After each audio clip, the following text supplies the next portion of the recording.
Assalamualaikum warahmatullahi wabarakatuh. Nama saya Ina Salwa dengan NIM 2401040773. Di sini saya akan menjelaskan beberapa pengertian yang terkait dengan usul fikih.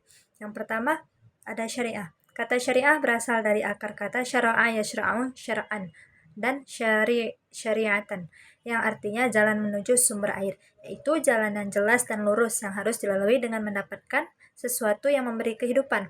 Nah, jadi dalam makna kiasan air adalah sumber kehidupan, maka syariah diartikan sebagai jalan yang harus ditempuh manusia agar kehidupannya teratur dan mendapatkan kebahagiaan dunia akhirat. Secara istilah, syariah berarti segala ketentuan dan hukum yang ditetapkan oleh Allah Subhanahu wa taala untuk umat manusia, baik yang berkaitan dengan akidah, ibadah, akhlak maupun muamalah yang bersumber dari Al-Qur'an dan Sunnah. Yang kedua adalah fikih. Fikih berasal dari kata fakiha yafkahu fikhan, atau secara bahasa adalah al-fahmu atau artinya pemahaman yang lebih mendalam.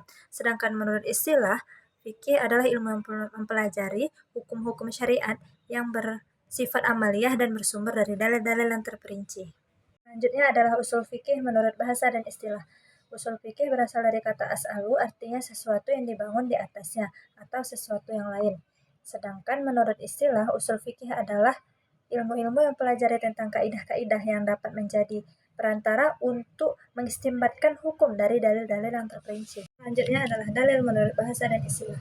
Menurut bahasa, dalil adalah petunjuk kepada sesuatu, sedangkan menurut istilah adalah sesuatu yang mengantarkan kepada pengetahuan tentang hukum syar'i seperti Al-Quran, Sunnah, Ijma, dan Qiyas. Selanjutnya adalah hukum syarak.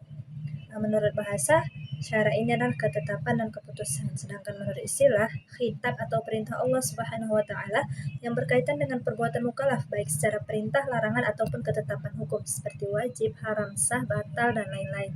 Selanjutnya adalah ijtihad. Ijtihad menurut bahasa adalah mengerahkan segala kemampuan dan kesungguhan, sedangkan menurut istilah mengerahkan seluruh kemampuan untuk menggali hukum syar'i dari dalil-dalil secara mendalam. Selanjutnya adalah istinbat. Istinbat menurut bahasa mengeluarkan sesuatu dari tempat yang tersembunyi, sedangkan menurut istilah adalah proses menggali dan menetapkan hukum syar'i dari dalil-dalil yang rinci melalui metode ijtihad. Selanjutnya adalah qadah. Qadah dalam menurut bahasa adalah menetapkan, memutuskan, menyelesaikan, sedangkan menurut istilah keputusan hakim terhadap suatu perkara untuk berdasarkan dalil syar'i untuk menyelesaikan sengketa di antara pihak yang berperkara. Selanjutnya fatwa. Fatwa menurut bahasa jawaban atas pertanyaan hukum, sedangkan menurut istilah penjelasan hukum syar'i terhadap suatu permasalahan yang diberikan oleh seorang mufti atau ulama ahli tanpa bersifat mengikat seperti keputusan hakim. Selanjutnya ada mazhab. Mazhab menurut bahasa jalan atau cara yang ditempuh. Menurut istilah adalah pendapat atau hasil ijtihad seorang imam mujtahid dalam menetapkan hukum syar'i serta metode yang digunakan dalam istinbat hukum. Selanjutnya ada taklid atau muqallid. Taklid menurut bahasa artinya menggalungkan sesuatu pada leher, sedangkan menurut istilah mengikuti pendapat seorang mujtahid tanpa mengetahui dalilnya. Muqallid adalah orang yang melakukan taklid, yaitu mengikuti pendapat ulama tanpa mengetahui dasar hukumnya. Selanjutnya Al-Quran. Al-Quran menurut bahasa adalah bacaan, dan menurut istilah adalah firman Allah Subhanahu wa taala yang diturunkan kepada Nabi Muhammad melalui malaikat Jibril, ditulis dalam mushaf, diriwayatkan secara mutawatir, dan membacanya bernilai ibadah. Selanjutnya sunnah. Sunnah menurut bahasa artinya jalan, kebiasaan, atau perilaku. Sedangkan menurut istilah adalah segala perkataan, perbuatan, dan ketetapan dan persetujuan Nabi Muhammad SAW selain dari Al-Quran. Selanjutnya ada ijma. Ijma menurut bahasa adalah kesepakatan, sedangkan menurut istilah kesepakatan seluruh mujtahid umat Islam pada suatu masa terhadap suatu hukum syar'i setelah wafatnya Nabi Muhammad SAW.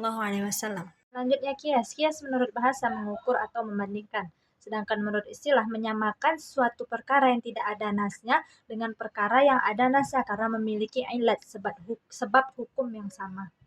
Sahabat menurut bahasa teman atau orang yang menyertai, sedangkan menurut istilah sahabat adalah orang yang bertemu dengan Nabi Muhammad SAW dalam keadaan beriman kepadanya dan meninggal dalam keadaan Islam. Tabi'in secara bahasa orang yang mengikuti, sedangkan menurut istilah orang yang bertemu dengan sahabat Nabi Muhammad SAW ketika beriman dan meninggal dalam keadaan Islam. Yang terakhir ada tabi'in, al-tabi'in. Menurut bahasa artinya pengikut dari pengikut, sedangkan menurut istilah adalah generasi yang bertemu dengan para tabi'in, beriman kepada mereka dan meninggal dalam keadaan Islam. Sekian beberapa materi atau pengertian atau macam-macam yang berkaitan dengan usul fikih. Wassalamualaikum warahmatullahi wabarakatuh.